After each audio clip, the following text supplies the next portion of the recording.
Good morning, everyone. Today we are going to start trigonometric ratio. Trigonometric ratio हम पढ़ने वाले हैं। जैसे कि सबसे पहले हम डिस्कस करेंगे साइन, कोस, टेन, कोट, सेक, कोसेक जो आपका होता है। 6 ट्रिग्नोमेट्रिक रेशियोज होते हैं बेटा, ठीक है। तो उनका जो बेसिक डेफिनेशन है वो क्या होता है। आप यहाँ पे देख रहे हैं एक राइट एंगल ट्राइंगल है, ठीक है। एक राइट एंगल ट्राइंगल है, उसमें ये एंगल जो है अगर थीटा है, एक्यूट एंगल जो है उसको अगर हम थीटा लेते हैं बेटा, तो थीटा के जस्ट जो अपोजिट साइड है उसको हम बोलते हैं परपेंडिकुलर, ठीक है। और थीटा से जो एडजेसेंट साइड होती है बेटा वो आपका कहलाता है बेस कहलाता है। और जो 90 डिग्री के सामने वाली साइड है यानी कि लॉन्गेस्ट साइड जो होती है उसको हम बोलते हैं हाइपोटेनियस।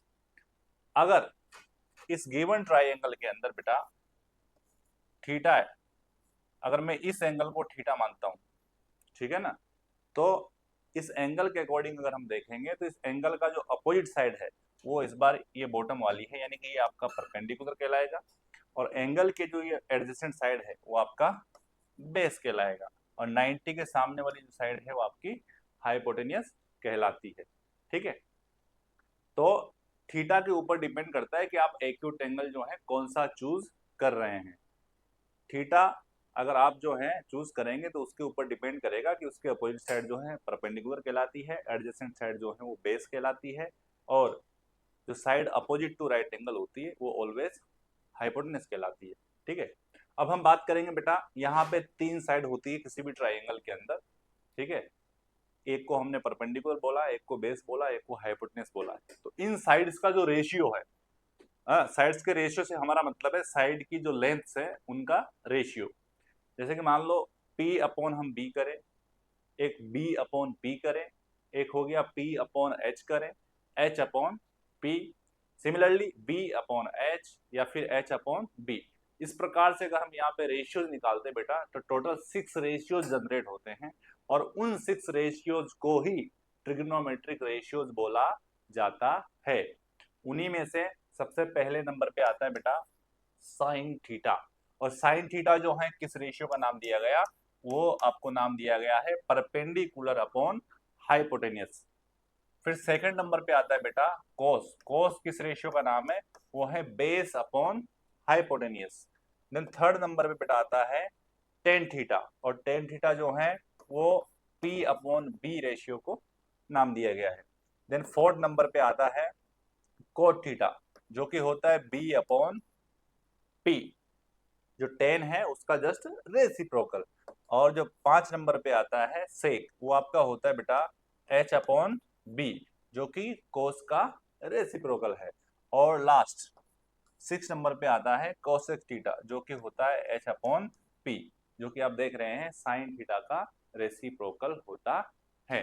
तो इस प्रकार टोटल ट्रिग्नोमेट्री में 6 ट्रिग्नोमेट्रिक रेशियोज होते हैं, ठीक है। किस रेशियोज को क्या बोलते हैं ये आपको बहुत अच्छे से मालूम होना चाहिए। इसी के ऊपर हमारा चैप्टर जो है आगे बिल्ड होगा। अच्छा, यहाँ पे जो आप देख रहे हैं बेटा कि साइन जो है और कोसेक जो है वो एक दूसरे के रेसिप्रोकल है।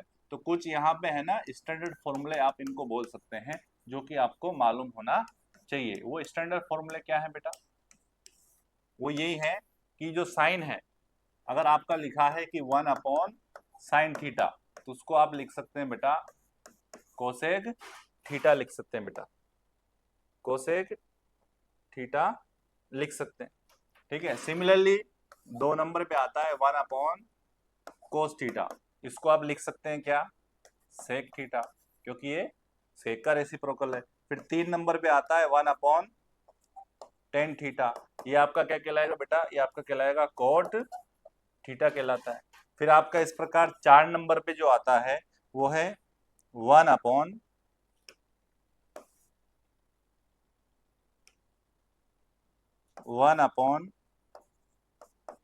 कोट थीटा, वो आपका क्या कहलाएगा बेटा, वो कहलाएगा टेन थीटा। वो आपका क्या कहलाएगा, टेन थीटा कहलाएगा।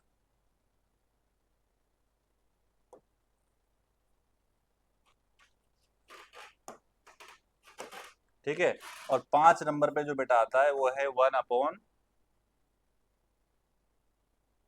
सेक थीटा, उसको हम बोलते हैं कोस थीटा।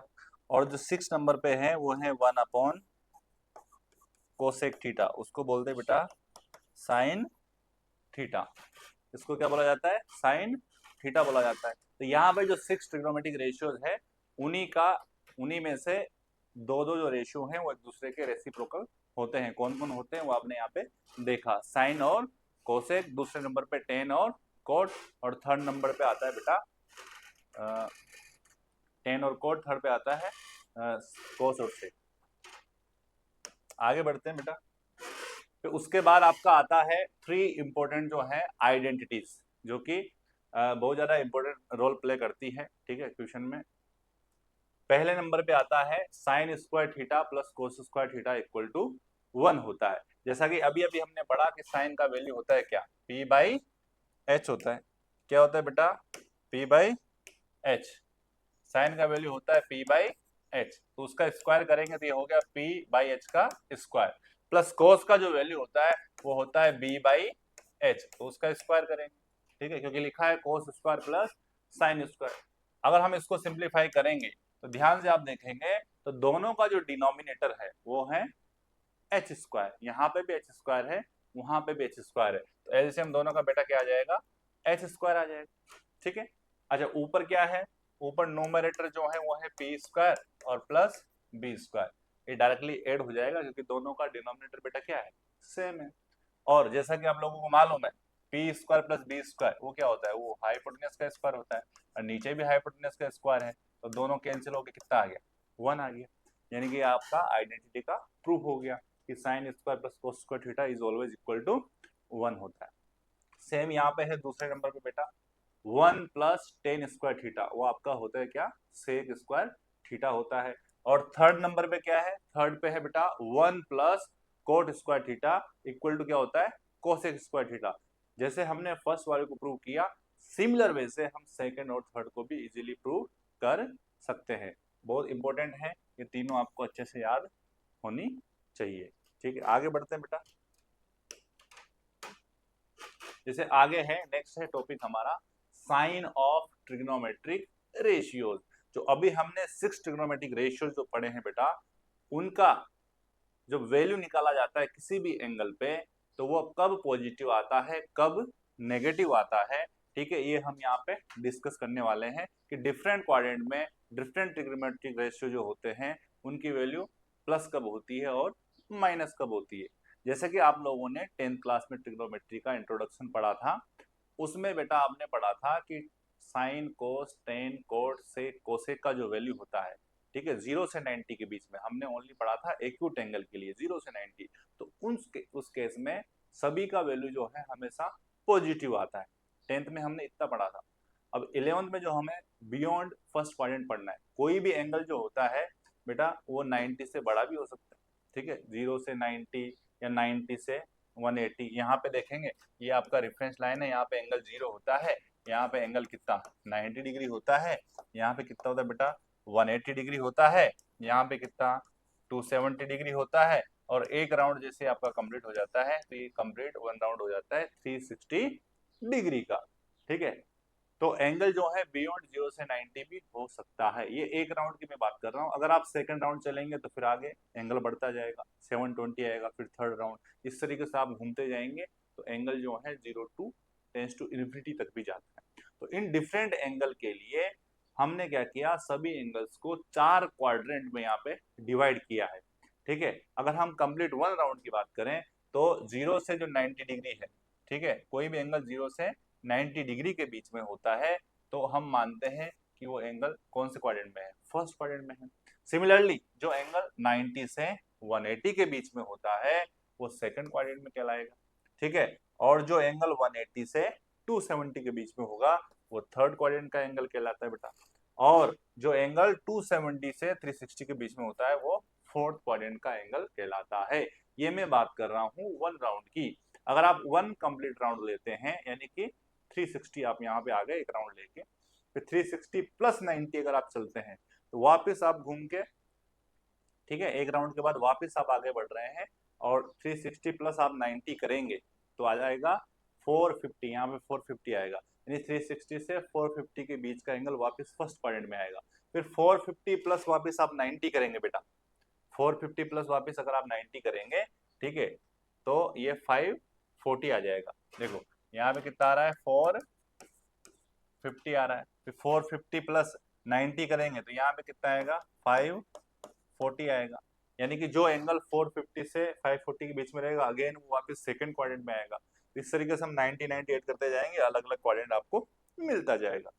अब हम बात कर रहे हैं कि डिफरेंट ट्रिग्नोमेट्रिक रेशियोज की वैल्यू कब पॉजिटिव और कब नेगेटिव होती है। तो आपको क्या याद रखना है बेटा, कि जो फर्स्ट क्वाड्रेंट का एंगल होगा, चाहे वो 0 से 90 के बीच में हो, या फिर वो 360 से 450 के बीच में हो, या आगे आने वाले राउंड्स का वो पार्ट हो, जो एंगल फर्स्ट क्वाड्रेंट में होगा उस पे सभी ट्रिग्नोमेट्रिक रेशियोज की जो वैल्यू है वो पॉजिटिव रहती है बेटा। क्या रहती है, पॉजिटिव रहती है, ठीक है, ऑल आर पॉजिटिव, सबकी वैल्यू पॉजिटिव आती है फर्स्ट क्वाड्रेंट में। फिर सेकंड क्वाड्रेंट की अगर हम बात करते हैं बेटा, तो सेकंड क्वाड्रेंट में आपको याद रखना है कि साइन, कौन कौन, साइन एंड कोसेक, साइन और कोसेक जो है वो पॉजिटिव रहते हैं बेटा, साइन एंड कोसेक जो है वो पॉजिटिव रहते हैं। और इन दो के अलावा जो बाकी चार रह गए हैं, ठीक है ना, रिमेनिंग जो चार रह गए हैं, ठीक है, वो सब क्या होते हैं, उनकी वैल्यू नेगेटिव होती है। सिमिलरली थर्ड की बात करेंगे, थर्ड में बेटा टेन और कोट जो हैं वो पॉजिटिव रहते हैं, और बाकी जो रिमेनिंग रह गए बेटा, ठीक है ना, उनकी वैल्यू क्या रहती है, नेगेटिव। रिमेनिंग मतलब इनके अलावा जो चार बच गए हैं उन सब की वैल्यू जो है नेगेटिव रहती है। और फोर्थ की बात करेंगे, फोर्थ एंगल का कोई भी एंगल है तो उसमें कोस और सेक का जो वैल्यू होता है ना बेटा वो पॉजिटिव रहता है, और बाकी जो रिमेनिंग रह गए चार, ठीक है ना, उन सब की वैल्यू क्या रहती है बेटा, नेगेटिव रहती है। तो इस प्रकार आपको याद रखना है, ठीक है, कि फर्स्ट में सब पॉजिटिव होते हैं, सेकंड में साइन और कोसेक पॉजिटिव होता है, बाकी नेगेटिव होता है, थर्ड में टेन कोट की वैल्यू पॉजिटिव आती है, बाकी की नेगेटिव आती है, फोर्थ में कोस और सेक का वैल्यू पॉजिटिव आता है, और बाकी रिमेनिंग जो चार हैं उनका वैल्यू नेगेटिव आता है। अगर आपको इसको याद करने में दिक्कत है तो इसका बेटा एक ट्रिक भी होता है याद करने का, मैं आपको बता देता हूँ। ट्रिक क्या होता है, देखो मैं यहाँ पे लिख देता हूँ। ट्रिक ये होता है, आप इसको इस तरीके से याद कर सकते हैं कि all student take care, all student take care, इसको आप इस तरीके से याद कर सकते हैं। ऑल, ऑल मतलब फर्स्ट क्वाड्रेंट में सभी पॉजिटिव होते हैं। स्टूडेंट का फर्स्ट लेटर है S, S stand for sine, और साइन जहां पे याद हो गया तो साइन का रेसिप्रोकल साथ में है कोसेक, ये दोनों पॉजिटिव होते हैं, ठीक है।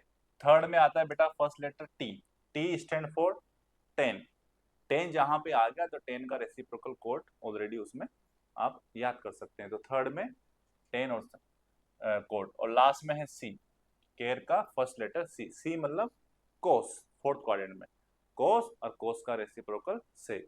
इस तरीके से आप याद कर सकते हैं, ठीक है। तो ये बहुत इंपॉर्टेंट पार्ट है, ये आपको अच्छे से मालूम होना चाहिए। आगे बढ़ेंगे बेटा। जैसे कि आपका फर्स्ट क्वेश्चन है बेटा, जितना अभी हमने डिस्कस किया, ठीक है, बेसिक जो फॉर्मूले हमने डिस्कस किए, बेसिक जो आइडेंटिटीज हमने डिस्कस करी, उनके बेसिस पे, ठीक है, ये आपका क्वेश्चन है जो कि जेई में 2025 में ऑलरेडी पूछा जा चुका है, ठीक है। बेसिक 10th क्लास लेवल का कंसेप्ट है, उसी पे जेई में क्वेश्चन आते हैं बेटा। अगर आपका बेसिक कंसेप्ट बहुत अच्छा है तो आप इजीली इस क्वेश्चन को कर पाएंगे। तो क्या लिखा है, थोड़ा सा मिसप्रिंट है बेटा, यहाँ पे लिखा है कि 10 sine raise to power 4 theta plus 15 cos raise to power 4 theta equal to लिखा है बेटा 6, ये लिखा हुआ है, ये आपको गिवन है। और इस गिवन इंफॉर्मेशन का यूज करके हमें वैल्यू निकालनी है किसकी, हमें निकालना है value 27 cosec raise to power 6 theta plus 8 sec raise to power 6 theta divided by 16 cosec raise to power 8 theta, इसका वैल्यू हमें निकालना है, ठीक है। तो स्टार्ट करते हैं बेटा। सबसे पहले आपको क्या करना है, देखो इधर ये 6 आपको दिखाई दे रहा है, 6 से आप दोनों तरफ है ना डिवाइड करेंगे, तो 6 से डिवाइड करेंगे तो यहाँ पे आ गया 10 sine raise to power 4 theta, ठीक है, बाय 6 प्लस बेटा यहाँ पे आ जाएगा 15 cos raise to power 4 theta upon 6 equal to कितना बेटा 1 आ जाएगा। ठीक है। अच्छा ये किससे कैंसिल हो रहा है, ये 2 से कैंसिल हो रहा है, तो क्या बन गया बेटा, ये बन गया sine raise to power 4 theta, है ना। ये 2 से कैंसिल करेंगे तो नीचे आएगा 3, ऊपर आएगा 5। उस ऊपर वाले 5 को आप ऐसे लिख दो, ऐसा लिख सकते हैं, क्योंकि डिवाइड के नीचे डिवाइड आता है तो नीचे का 5 कहाँ जाता है, ऊपर जाता है, तो वापस वो सेम आ जाएगा। 2 से कैंसिल करने के बाद ऐसे लिख देंगे। सिमिलरली यहाँ पे आप क्या लिखेंगे बेटा, ये लिखेंगे cos raise to power 4 theta upon, ये 3 से कैंसिल हो रहा है तो 3 से 6 कैंसिल होगा 2 बार, और 3 से कैंसिल होगा 5 बार। उस 5 को भी इस तरीके से आप नीचे लिखेंगे, क्यों, क्योंकि नीचे का 5 वापस ऊपर जाएगा तो सेम आ जाएगा। ठीक है, और इधर कितना 6/6 1 आ जाएगा। ठीक है। अब अगर आप इसको ध्यान से देखेंगे बेटा, ठीक है, इसको आप ध्यान से देखेंगे, आप इससे कंपेयर करेंगे इसको, ये क्या लिखा है sine raise to power 4 theta upon, यहाँ पे मैं अगर लिख दूं साइन स्क्वायर थीटा, प्लस ऊपर यहाँ पे लिखा है cos raise to power 4 theta upon कितना बेटा cos square theta equal to 1। आप ध्यान से देखेंगे ना बेटा, तो देखो साइन स्क्वायर से साइन स्क्वायर कैंसिल होगा तो यहाँ पे साइन स्क्वायर बचेगा बेटा, प्लस कोस स्क्वायर से कोस स्क्वायर कैंसिल होगा तो यहाँ पे बचेगा कोस स्क्वायर।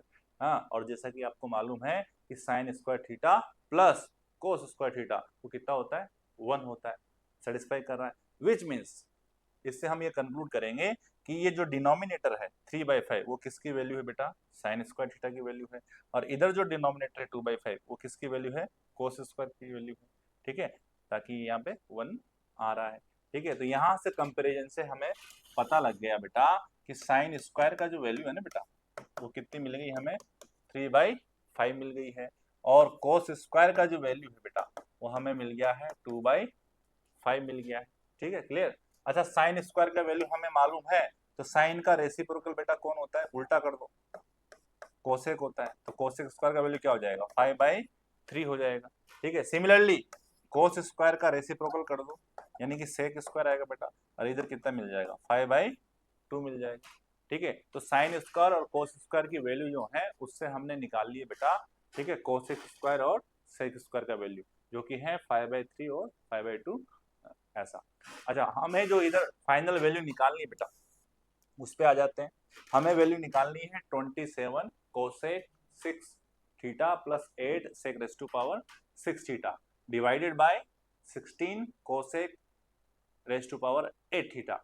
अब हमें क्या करना है, अब हमें कुछ नहीं करना, कोसेक स्क्वायर का वैल्यू हमारे पास है 5/3 और सेक स्क्वायर का वैल्यू हमारे पास है 5/2। यहाँ पे हम उसको सब्सटीट्यूट करेंगे तो ये आपको मिलेगा बेटा 27, और कोसेक की वैल्यू आ गई बेटा 5/3 और उसकी पावर 6 प्लस 8, सेक का वैल्यू है बेटा 5/2 और उसकी पावर भी 6 डिवाइडेड बाय नीचे है बेटा 16 और कोसेक का वैल्यू 5/3 और उसकी पावर है बेटा 8। ठीक है, अब इसको हमें सिंप्लीफाई करना है, तो आप ध्यान से देखेंगे बेटा। हाँ, तो ऊपर कितना आ रहा है, ऊपर देखो क्या बन गया, ये 27 और ये बन गया 5/6 बन गया, और वहां पे भी कितना है 5/6 है। तो आप ऐसा भी तो कर सकते हैं बेटा, ये देखो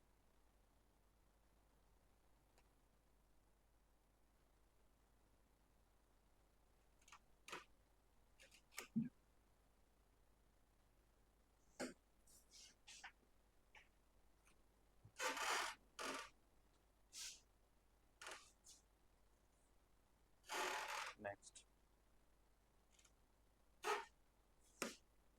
बैकग्राउंड में ब्लैक की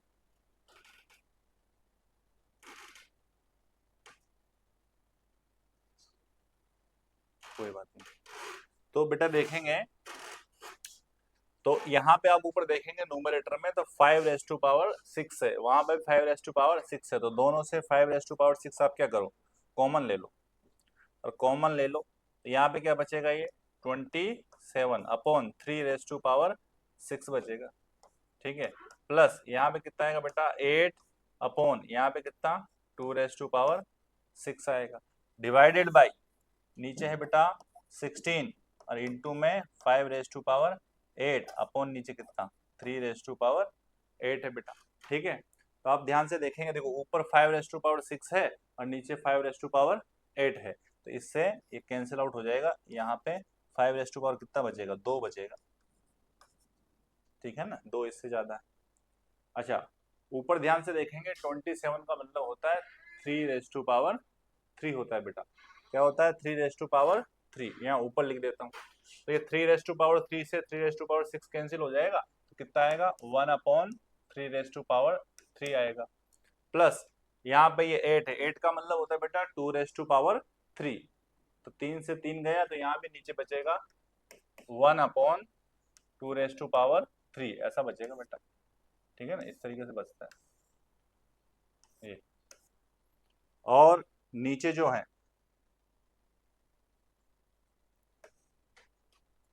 नीचे जो है बेटा, नीचे लिखा है 5 का स्क्वायर यानी कि 25, और नीचे लिखा है इंटू में 16, और नीचे है 3 raise to power 8। 3 raise to power 8 वो ऊपर चला जाएगा तो हो जाएगा 3 रेज टू पावर 8। ठीक है, डिवाइड के नीचे डिवाइड नहीं आता तो नीचे का नंबर कहाँ जाएगा? ऊपर जाएगा बेटा। ठीक है, इस तरीके से आ जाएगा। अब आप ध्यान से देखेंगे, इसको सिंप्लीफाई करेंगे थोड़ा सा।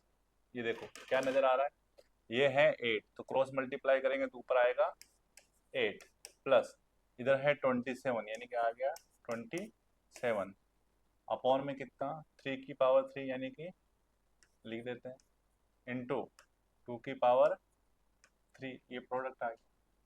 ठीक है, और ये इंटू में है 3 की पावर 8, और साथ में नीचे बेटा ऑलरेडी लिखा है 16 इंटू 25 लिखा है बेटा। तो 3 की पावर 3 है, ये 3 की पावर 3 से ये कैंसिल होके बन जाएगा 3 की पावर 5 बन जाएगा बेटा। ठीक है, अच्छा ऊपर 8 प्लस 27, 27 प्लस 8 करेंगे तो कितना आ जाएगा बेटा? वो आ जाएगा 35। 35 तो ऊपर आ गया 35 इंटू 3 की पावर 5, अपॉन नीचे कितना है? ये 8 इंटू 16 इंटू 25 ऐसा आ गया। अच्छा बेटा किससे कैंसिल हो रहा है? 5 से कैंसिल हो रहा है, तो 5 से कैंसिल किया तो 7, और ये 5 से कैंसिल किया तो 5 ऐसा आ रहा है बेटा। ठीक है, तो इस प्रकार ये फाइनल आपका आंसर आ जाएगा, जो कि है कितना?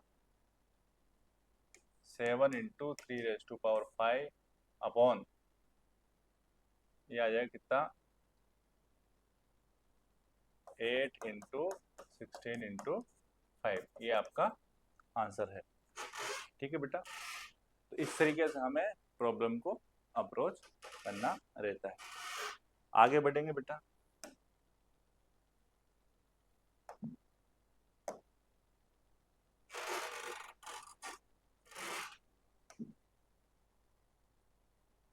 नेक्स्ट स्लाइड में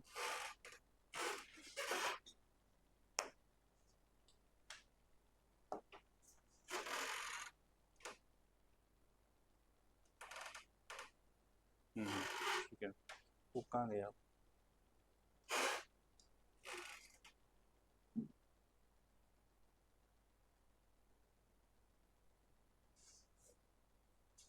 हाँ नेक्स्ट है बेटा, नेक्स्ट क्वेश्चन है कि इफ साइन एक्स है वो उसका वैल्यू गिवन है -3/5, और आपको ये बता रखा है कि आपका जो एंगल है ना बेटा, आपका जो एंगल है, नेक्स्ट स्लाइड आ गई, नहीं नहीं वो आगे चला,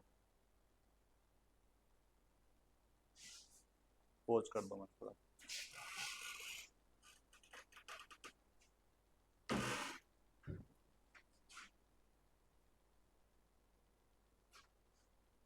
एक तो क्या हो रहा है, इरेज करने से है ना बैकग्राउंड चेंज हो रहा है बार बार, वो भी एक इश्यू है, ग्रीन में दिखाई नहीं देता।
ये वाला ना,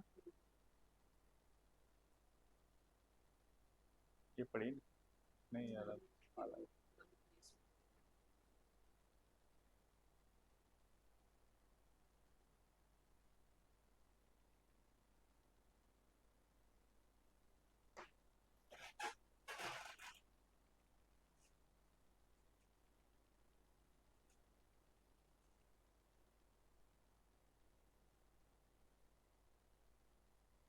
राइटिंग बोर्ड।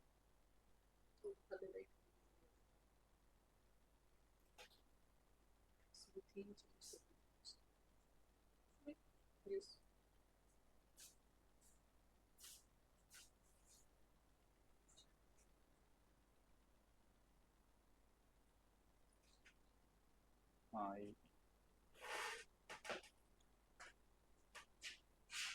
इसका बैकग्राउंड है ना, चेंज हो रहा है बीच बीच, विजिबिलिटी इसके कम, ग्रीन वाली।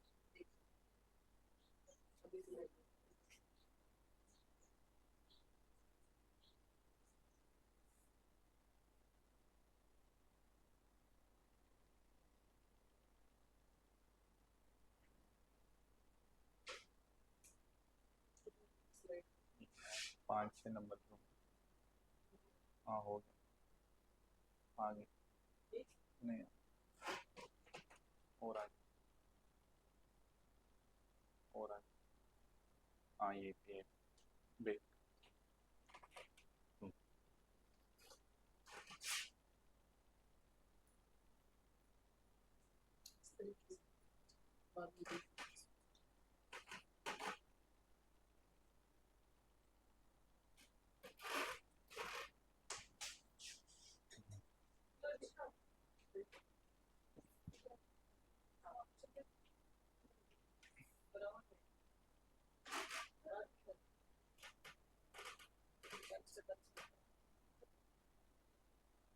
ठीक है।